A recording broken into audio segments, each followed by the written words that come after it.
It is great to be here, as always, and today talking about one of my favourite subjects, which is angels. I was once talking to a friend of mine a few years ago, and she said to me, "Am I allowed to believe in angels?" And I said to her, "Well, yes, of course you are." But then we got into a really interesting conversation about how she felt as though she had met an angel, but when she tried to talk to somebody in church about the fact that she felt that she'd met an angel, she was shut down immediately, as though she was into something strange, something weird, and she shouldn't mention it at all. So a few years back, I did various lectures on angels. And for me, one of the really moving things were the number of people who came to me at the end of my lecture. Unfortunately, that can't happen today because I've got to scoot off, but who told me of their experiences of angels. So let's begin with the first point. Are you allowed to believe in angels? Yes, you are. And you are allowed to believe in angels because they are an important, one might say even essential part of the biblical tradition. And one of the questions that we need to ask is what we can understand about angels from the Bible and whether that can help us in our understanding of angels. And there are, I think, quite a lot of interesting things we can notice that will help us when we're reflecting on our experiences of angels. The challenge, I think, is that one of the things that has happened over the years is as the church has spoken less and less about angels, there are other traditions that have spoken more and more about angels. And therefore, when you start talking about angels, you end up in quite an unbalanced situation where the church has nothing to say and those who practice various parts of New Age religion have a lot to say, and that changes the debate. So what I'm hoping to be able to do today is to be able to say to you, this is the Christian tradition about angels. This is why they're really important. And these are the things we need to bear in mind when we're thinking about them. So the first place we need to start, of course, is what do angels look like? I invite you to pull an image into your mind, an image where you would be really clear that this is an angel that you're looking at.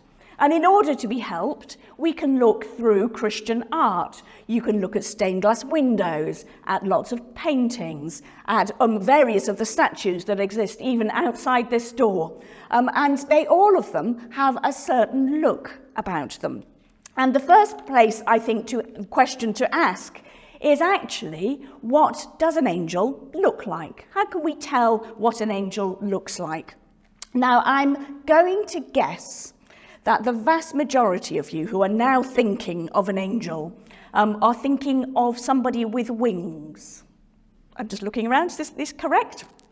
What is absolutely fascinating is that's one of the few things I cannot tell you is true from the biblical tradition. That is one of the fascinating features of angels in the biblical tradition. There are other things that do mark them out. So in order to be able to get to what an angel looks like, we actually need to begin with a definition of what an angel is, because that then gets you into what an angel looks like. And the reason why you will be thinking of angels having wings is partially because every single picture of an angel has them with wings.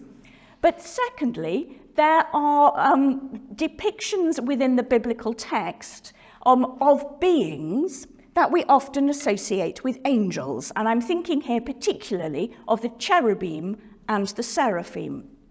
Now I need to get really picky and pedantic. So please excuse me, but it's quite an important point. That the word angel in both Hebrew and Greek means a messenger. So the Hebrew word is malach, and the Greek word is angelos, from which we get our word angel. And the thing that makes an angel is that they bring a message. So they are messengers. They bring a message normally from God, though not exclusively, as we'll see in a moment, and they communicate that message to somebody. That's what defines an angel. Now, this is where I get picky. Cherubim and seraphim are not messengers. What they are the heavenly beings who are around the throne of God. And their job is not to bring a message. Their job is to worship God day and night eternally. And if you remember the biblical tradition, if you know your cherubim and your seraphim, what you will know about them is that cherubim have 4 wings and seraphim have 6 wings. And the cherubim exist to be able to hold up the throne of God on their wings. So the descriptions that you get, particularly in the book of Ezekiel, is of a creature, and the descriptions are slightly different depending on which book of the Bible you're reading. But a creature who is a cherubim is either a beast with a human face or a human body with a beast's face. So they are hybrid beings, and they might have the face of an eagle or of an oxen. They have different faces, or they have different bodies. And a cherubim has either a human body and a beast's face, or as I say, a beast's body and a human face with 4 wings. And they are the ones who hold up the throne of God on their wings. The seraphim are the ones who fly in front of the throne of God. If you remember Isaiah 6, if you know Isaiah 6, the seraphim fly before the throne of God, saying, "Holy, holy, holy." And they have 6 pairs of wings. With 2 they cover their faces, with 2 they cover their feet, and with 2 they fly. And the purpose, therefore, of the wings are both to cover themselves before God and then to enable them to fly before God. So that's where the wings come from with angels. But what's actually quite interesting about the tradition about angels is that there is nothing that is ever said about any of the messengers who come to earth with a message that says that by the time they get to earth, they have wings. The one exception is a reference in Daniel 9. So Daniel 9 verse 21 says, Gabriel came in swift flight. If he came with swift flight, you could argue, if you wish to, that how did he get there in swift flight unless he had wings?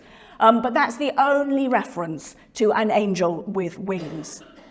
And the reason why this becomes quite significant is actually one of the biggest traditions that goes all the way through the biblical texts about angels is people aren't sure whether they are angels or not.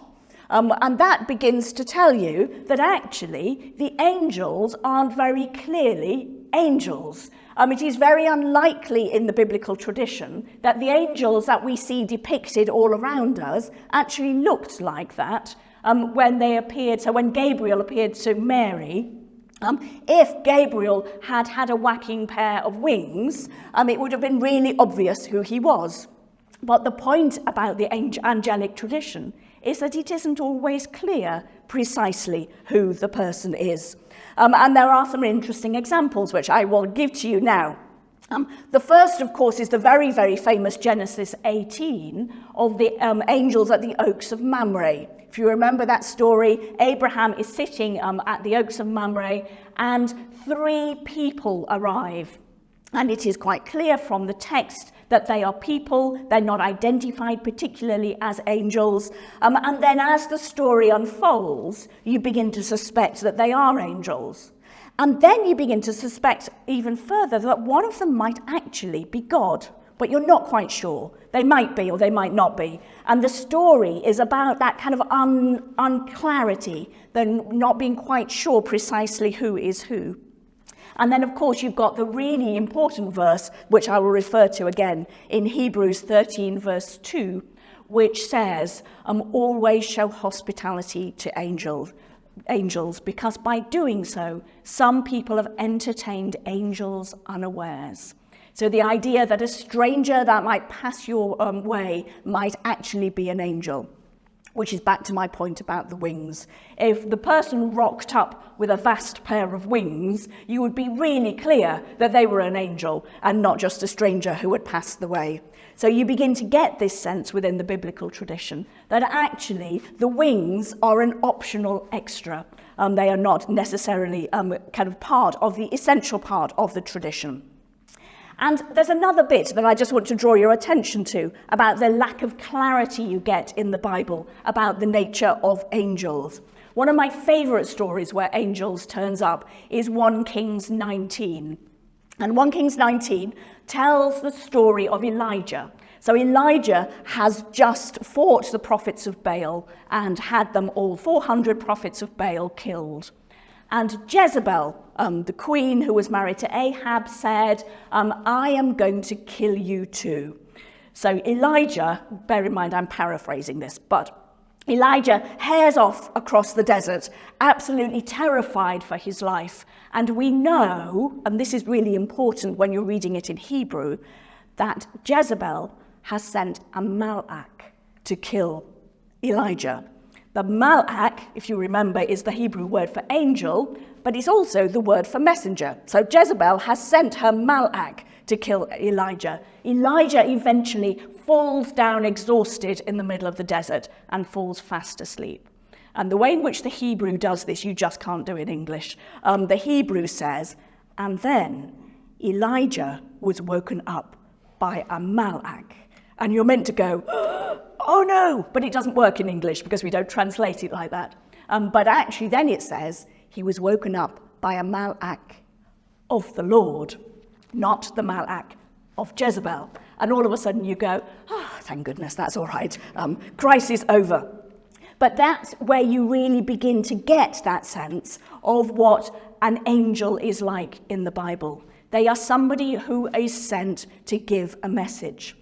So as I'm back, just to loop back to make sure that you heard my point properly, technically, cherubim and seraphim and the other holy creatures are not therefore angels because they don't have a message to communicate to anybody. And we kind of loop them in the category because clearly they stand in the presence of God, but they're technically not angels. And that's why they have wings in the way that angels who come to earth don't quite have wings. The other thing just to bear in mind before we get on to other things that angels look like is the reference to the heavenly host. And the heavenly host are really important in the biblical tradition as angels. And you'll know about them because come this time of year in December, we hear many accounts of the heavenly host. The shepherds are out on the field watching their sheep overnight, and the heavenly host arises. What's really interesting is that there's a lot of slippage in the biblical tradition between the heavenly host and stars. And I don't know if you've ever noticed it, where you hear the reference to the heavenly host and you go, I'm not entirely sure what they're talking about there. Are they talking about a big group of angels, or are they talking about stars? And one of the really interesting things is it's not clear. So let me just read you a verse from Deuteronomy 4, verse 19. When you look up to the heavens and see the sun, the moon, and the stars, all the host of heaven, do not be led astray and bow down to them and serve them. The idea there is you go out at night and you look up and you see the moon and you see the stars and you go, they are the host of heaven. And the assumption is from that period that when you saw the stars as the host of heaven, you would think that they were heavenly beings and you might just bow down and worship them. And you really mustn't do that because they're only angels. But you begin to see that there's an overlap then between stars and angels, that you could look up and see something twinkling in the heavens and think that what you're seeing is angels. And that, I think, is quite an important thing.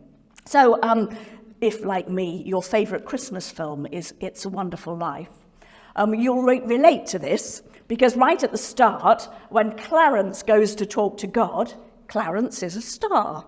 And you might have thought, when you were watching it, I feel like I may be the only person who watches it on a regular basis, but when you watch it, you might go, what are they doing making Clarence into a star? what they're doing is pulling on an ancient and very important biblical tradition, that stars and angels are overlapping, which gets me back to the next point I want to make about what angels look like, which is that while there is no great evidence that angels had wings, there is one thing that is true throughout most of it, where angels are described. The thing that is very, very clear about them is that they had shining white garments.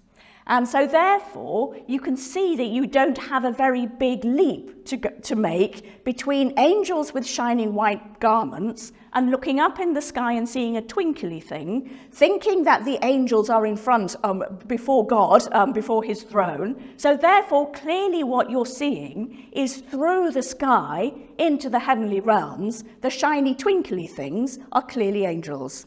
You see how you get there when you're understanding the world in that particular way.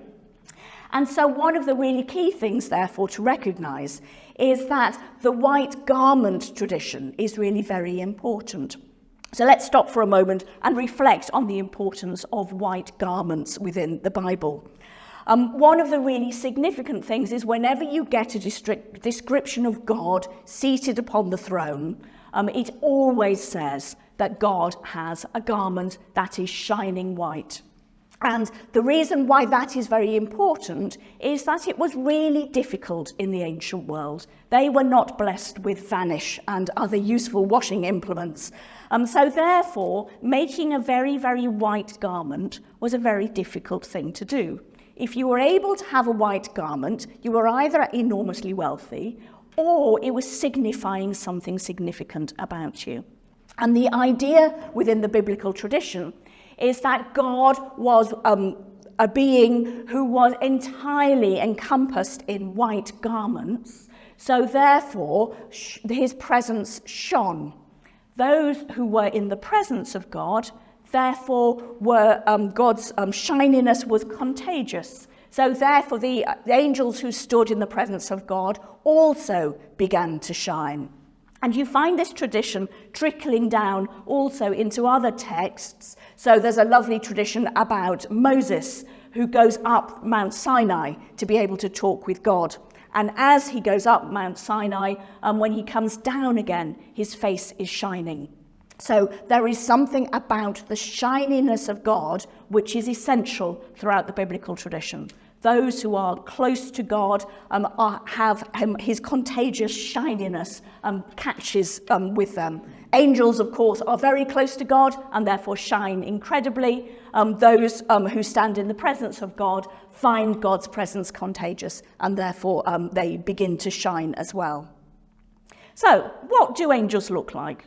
They may or may not have wings. The hint is probably not. They almost certainly look as though they have white garments. The tradition is absolutely unclear about whether they have a gender.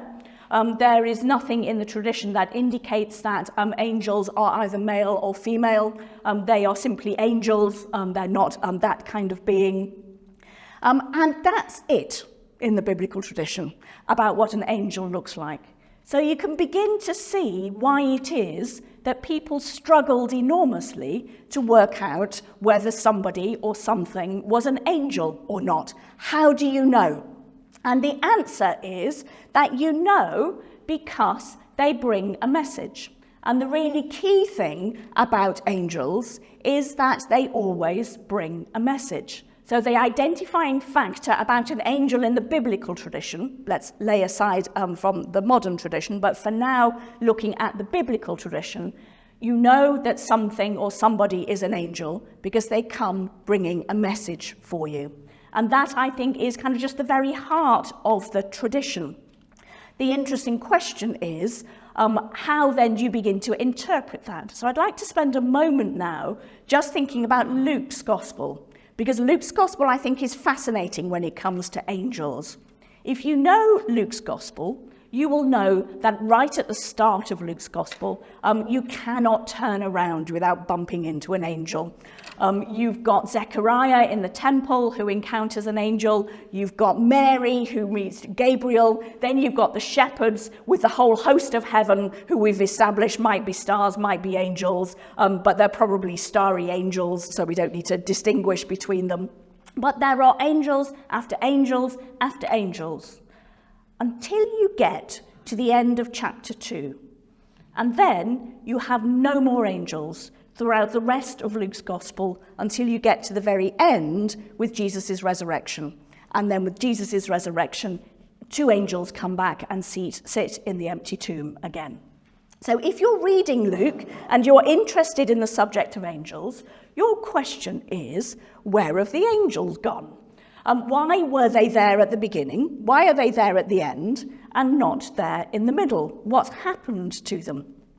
The answer is given, I think, really clearly and very importantly in Luke's Gospel, because after the birth of Jesus, we then have the next big moment that happens in Jesus' life, which is that Mary and Joseph take Jesus to the temple in order to be dedicated to God. And then he meets 2 people, Simeon and Anna. And both Simeon and Anna immediately recognize Jesus to be Jesus. They recognize who he is. And one of my favorite moments about the story that we have of Jesus going to the temple is that Simeon sees Jesus.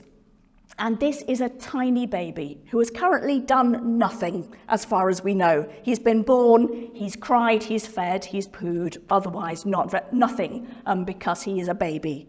And Simeon says, not what we often hear him say, but what he actually says is, my eyes have seen salvation. Not my eyes have seen the Saviour, but my eyes have seen salvation. So what he does in recognizing Jesus is he looks at Jesus and he says, I know who this is. I know the importance of Jesus. I know the world is now completely different because I have encountered salvation in this baby. And what I'm hoping that you're beginning to notice, therefore, is that what Luke immediately does is he takes away angels, as we might define them, and he puts in 2 new ones, Simeon and Anna, people who are human beings going about their daily business, but who are able to see and recognize. And what's really important about both Simeon and Anna is they then go and tell lots of other people about what they've seen. Simeon declares that he has encountered salvation. Anna goes and talks to everybody about the fact that the redemption has happened. So therefore, Simeon and Anna become the next angels in Luke's account. And the reason why I think this is really important for understanding Luke is that then you're set up throughout Luke's Gospel to look for angels where you find them. They are the people who understand who Jesus is and go and tell other people about it. They are become the messengers. So it's that defining an angel as a messenger suddenly begins to shift and change things for us, because we recognize that the key thing about an angel is that an angel is somebody who communicates a message. Once you understand the nature of the message, then you start looking for Luke's angels elsewhere. Until finally, we get the resurrection back again at the end, and you have 2 angels who appear because, frankly, what the message was so mind-blowing that people needed a little bit of help to understand it. So you have angels who help with the message, but there are human beings who are messengers as well. And I think that's a really important thing to bear in mind when you're thinking about the nature of angels, which I will come on to towards the end of my talk. But next, I just want to talk about 2 other things, which I'm asked, well, no, I tell a lie, 3 other things that I'm asked about on a regular basis. The first is named angels. And one of the things that's interesting in the Bible is that there are a few angels who are named. Most of them are unnamed. Most of them we do not know anything about, other than that they may or may not be an angel. The person's not quite clear or not. But there are two who are named in the biblical tradition, Michael and Gabriel. Those are the two whose names we have very clearly in the biblical tradition. And what's quite interesting is outside of the canonical text, there is another, in the book of Tobit, there is another named angel who is called Raphael. And then outside of the non-canonical books, we have another one who appears in later Jewish literature, who is known as Uriel. And the really important thing to recognize about those is how they are all end. So I will say them in Hebrew so you can hear it better. Michael, Gabriel, Raphael, and Uriel. You hear it now, because you don't hear it quite so much when you say it English-wise. The really important thing about an angel is they all have the name of God in their name. El is God. So therefore, you know that they are an angel such as has been sent by God because the name of the Lord is in them. And this is why we get into the really interesting thing. I've been talking so far about how it's hard to tell whether an angel is an angel or a human being. The other bit in the Bible which is hard to tell is whether it's an angel or God. And on a number of occasions, you have, I'll use the example this time of the burning bush and Moses encountering God. And what happens, interestingly, in the burning bush, it begins by saying, and an angel called to Moses. And then a few sentences later, it says, and God said. And you go, hang on a minute, are we talking about an angel or are we talking about God? And the answer of the biblical writers would have been, yes, we are. The really significant thing is that when an angel speaks, if an angel is speaking the words of God, then they are God. They are speaking God's words. There's no distinction to be made between angels and God. So you get this kind of really interesting tradition that angels are not easily distinguishable from human beings. They're also not easily distinguishable from God. They are the ultimate mediator figures who stand between God and humanity, and you can't always tell who they are. And in a way, that's part of the tradition, that the tradition is that you cannot really see and understand the nature of angels because they are ephemeral. They are hard to identify. They are slippery characters, and that's the point of them. So names, I think, is interesting. The next thing to notice, and I'm asked this on a regular basis, is guardian angels. Is there a tradition about guardian angels? And you may be surprised when I say to you, yes, there is. And it's very, very interesting to trace it in the biblical narrative. There are just tiny, tiny hints. It's not big, it's not a grown tradition, but there are little hints which I think are fascinating. So you've got a reference in Daniel to Michael, who is the protector of the people of Israel. It seems as though Michael's particular job is to look after Israel. So therefore the implication is that there are other people's job, other angels' job, to look after other groups of people. So Michael seems to be the protector of a group of people. You've got references like Psalm 91, that God will command his angels concerning you to guard you in all his ways. The implication is that there are angels whose job it is to look after people, to guard them, to take care of them. And then the one that I think is most fascinating actually comes from the New Testament, not the Old Testament. In Matthew 18, take care that you do not despise one of these little ones. Just for clarity, little ones doesn't mean children in Matthew's Gospel. It means people who are God's children. So they're not necessarily young. They are the children, they're defined as the children of God. But take care that you do not despise one of these little ones, for I tell you, in heaven their angels continually see the face of my Father. So the idea is that the little ones have angels who intercede before God day and night. And that is beginning to sound quite significantly like a guardian angel tradition. So as I say, I cannot tell you that there are guardian angels in the Bible, but it's very clear to me that there is the start of a tradition that eventually becomes the guardian angel tradition, if that makes sense. So it's not there in its full form, it's there in its partial form in the Bible.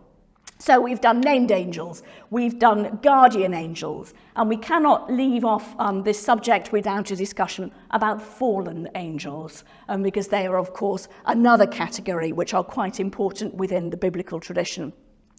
And one of the really interesting things about fallen angels is you just find them occasionally.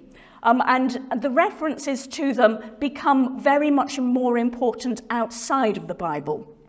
And in the particular literature that I have studied, my own research specialism is Jewish mysticism and its understanding of encounters with God, including angels, outside of the biblical tradition. It's absolutely fascinating, and I won't bore you with it today, but it is a really, really interesting tradition. But you have, again, little hints in the biblical tradition that then grow up into a much bigger tradition later on. So you have a reference in Genesis 6 to angels who desire women, and they come down and have sex with the women, and as a result there are the Nephilim, who are the giants who walk around earth. You've also got a reference in Isaiah 14, which is the reference which talks about somebody who tries to invade the throne of heaven and is thrown out. And the Latin translation of that gets you the tradition about Lucifer. So Lucifer comes from the Isaiah 14 tradition. And then you've got hints about it in Revelation 12 as well. But what is fascinating about the fallen angel tradition is that what it does is it tells you a lot more about angels than it does about fallen angels. Because the idea is that angels are those who have two jobs, if we're going to allow the cherubim and seraphim to be in the angel category, which I suggest we do for the sake of argument. One of them is to worship God day and night. Their purpose is simply to stand, fly before the throne of God and worship eternally. The second is that when needed, they're sent to earth with messages from the throne of God. That's the purpose of an angel. An angel that decides they quite fancy sitting on God's throne is misunderstanding the purpose of an angel. An angel that decides that actually they would like to have their own authority and do what it is that they would like to do is misunderstanding the purpose of an angel. An angel who decides that they fancy some human beings and fancy coming down to have a chat with them, shall we call it, are also misunderstanding the purpose of angels. So the idea is that a fallen angel tells you what a real angel is meant to do. Worship God, bring God's messages to earth. And so, therefore, what you get within the biblical tradition is this, I think, absolutely fascinating idea that there are beings, and the beings are there to worship God and to bring messages. They look superficially like human beings, so you're not entirely sure whether they are, in fact, human or not, but their job is just twofold, nothing more than that. And one of the really important things, I think, within this tradition is to recognize that one of the things that we get wrong about angels, most often, when I say we, I mean through Christian history, for 2,000 years and more, we get them wrong, is that the first thing we do is we make them into God. And that's when the fallen angel tradition becomes really, really significant.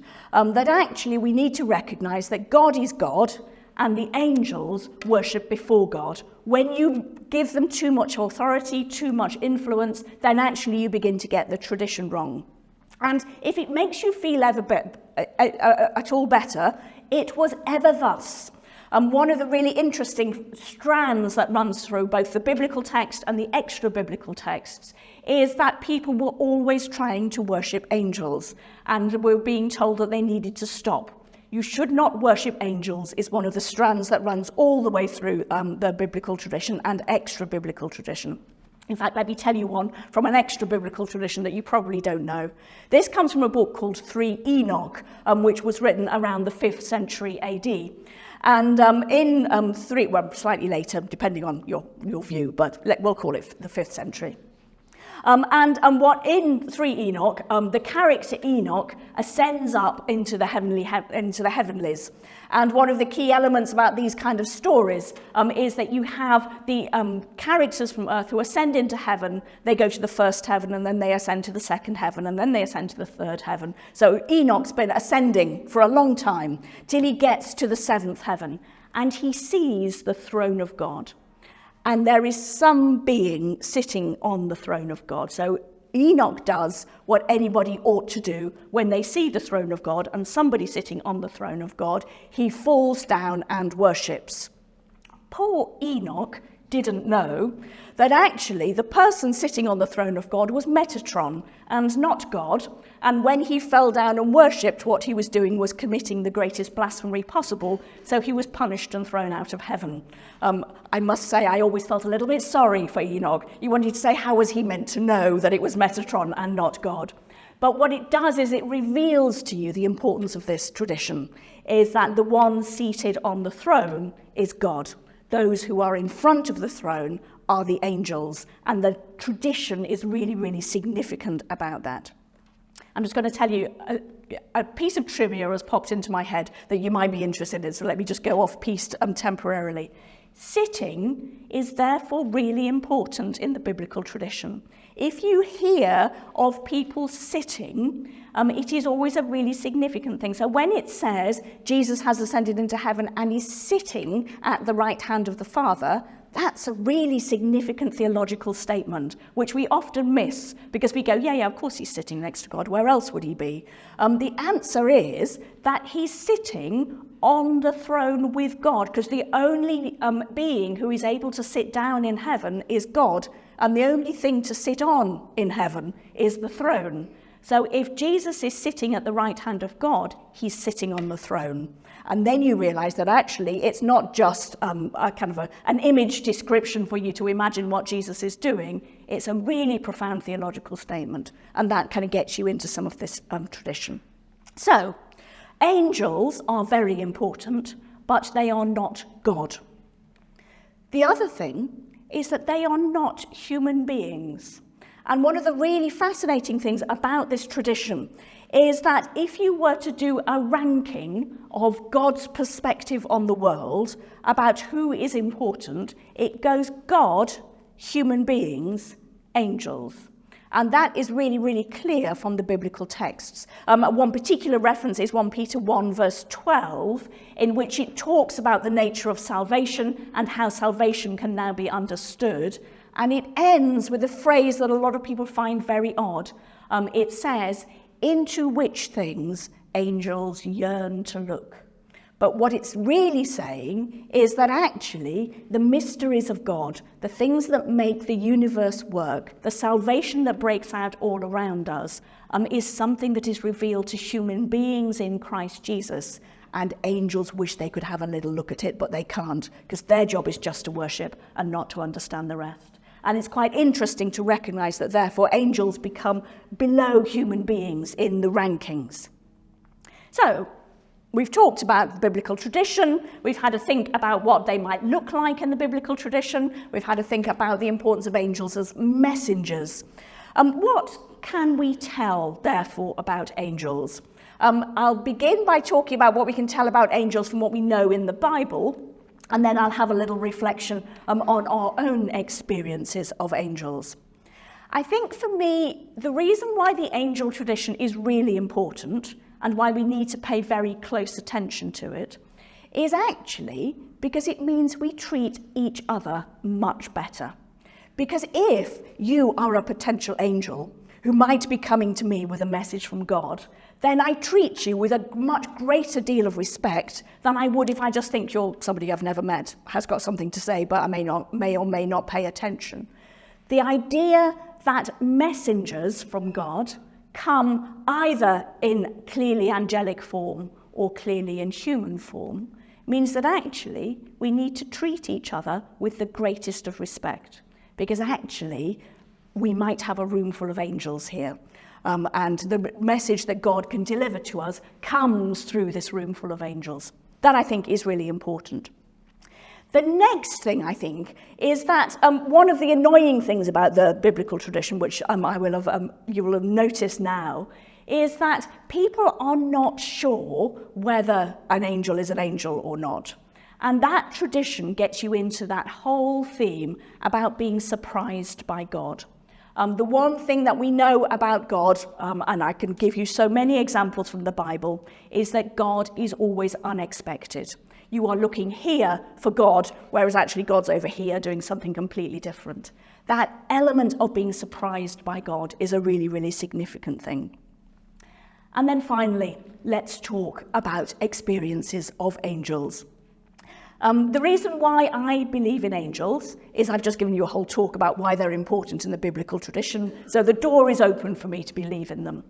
But the reason I really believe in angels is because I have spoken to so many people who give me descriptions of angels, and I go, yeah, no, that was clearly an angel, once we've done all of our definition that we've just done.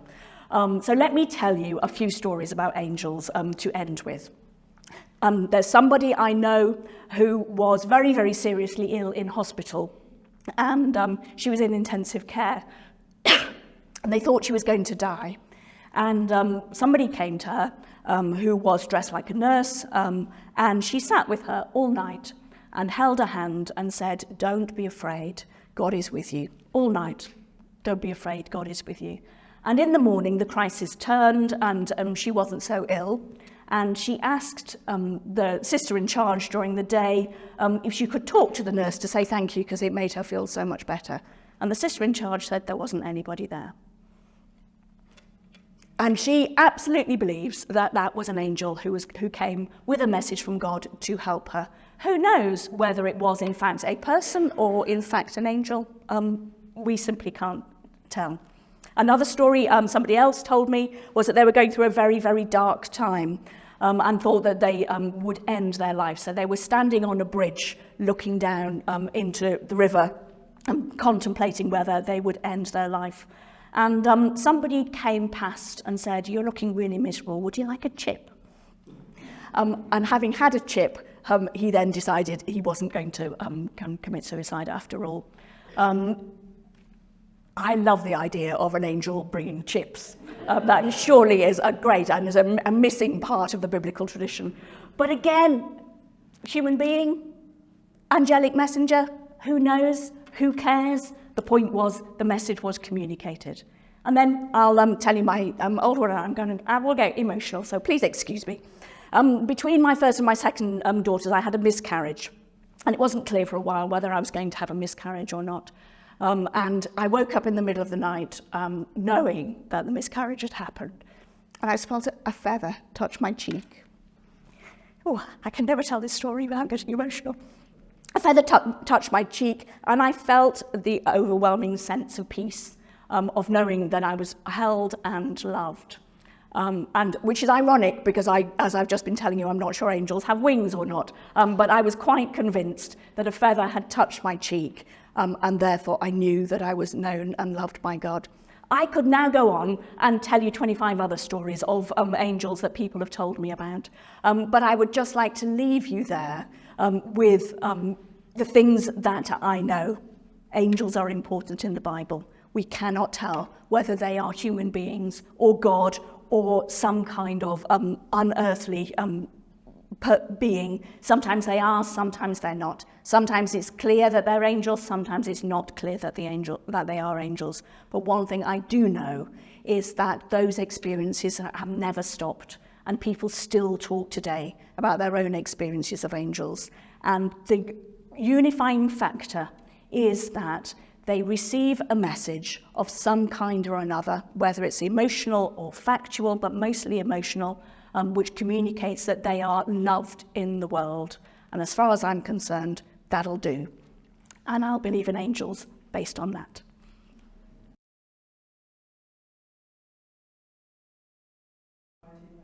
Brilliant question. So the first one is about Peter's angel. So this is the great idea that so the angel comes and knocks on the door, and then nobody can see it. I think it's directly in this tradition of, do we know if it's a person or not a person? It's the thing about the angel tradition is that it's ephemeral. You cannot quite kind of tie it down. And the Peter's angel in Acts 12 is a perfect example of that. Was the angel there, or was it just did she just kind of make up hearing it? It doesn't matter, because the key thing was that the message was delivered.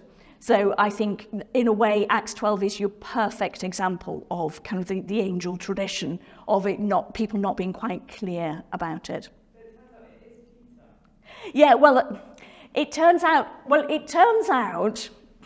that eventually it's Peter. Whether that was the angel is another matter. So in the sense, because what happens is the angel is the one that announces that it's Peter, and then eventually it is Peter. But what if it actually was an angel announcing the presence, which then comes? So maybe a guardian angel, or maybe just, will everyone pay attention because something really exciting is about to happen and you're meant to be noticing? And that's, in a way, the point of it, is that it's not clear. The Psalm 8, a little lower than the angels, is also, and there are two ways to take the Psalm 8 passage, and I'll give you them both and you can decide which way you go. One of them is that in the earlier tradition, it went God, angels, humanity, which then was changed later on. Personally, I would go with the other way, which is that it is a simple description of the way in which the world is made.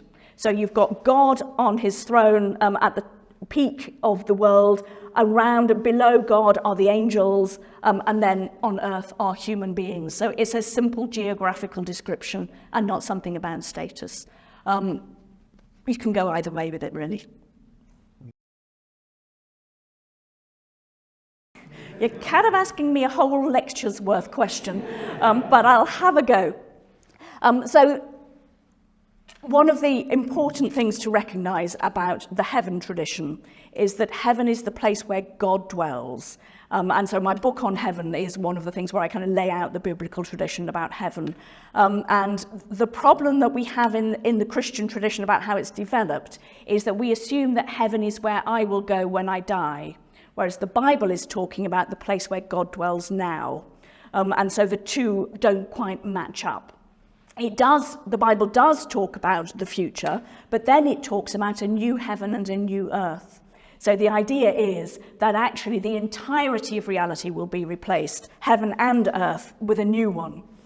So that's the first thing I would say, is that the biblical tradition says that after death, what we will encounter is a new heaven and a new earth.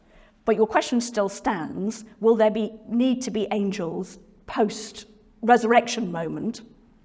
And the Bible doesn't say, so I am going to postulate myself, and I'm going to postulate no.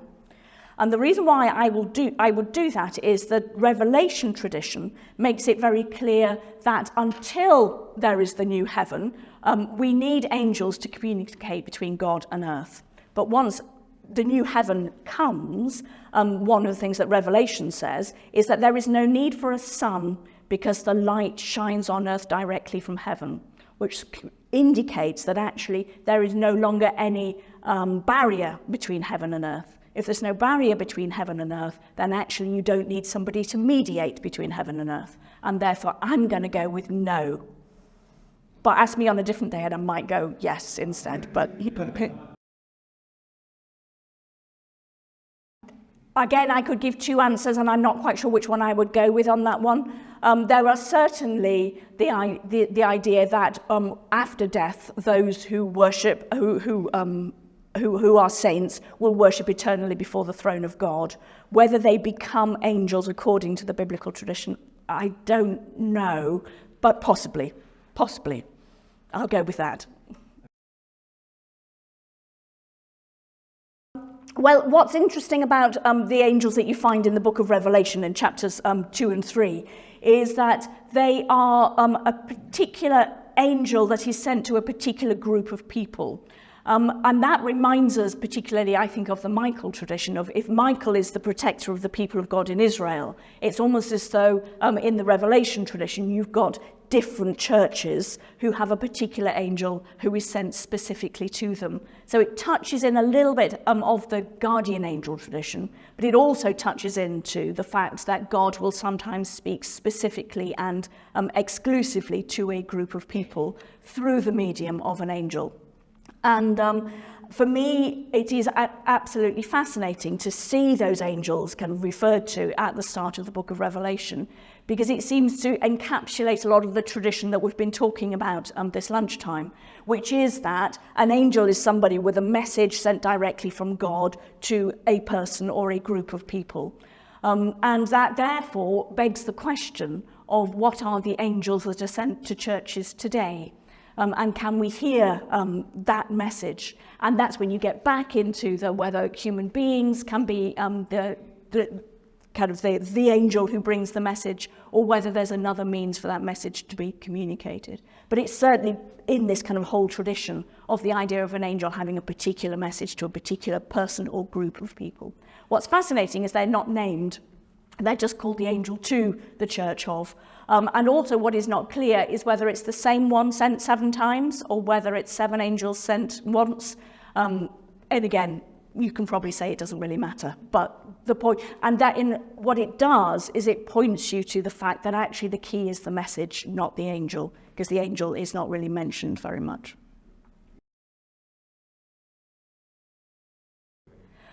Certainly by the time you end up outside of the Bible, there is a hierarchy tradition. So the 4 named angels are thought to be the 4 archangels.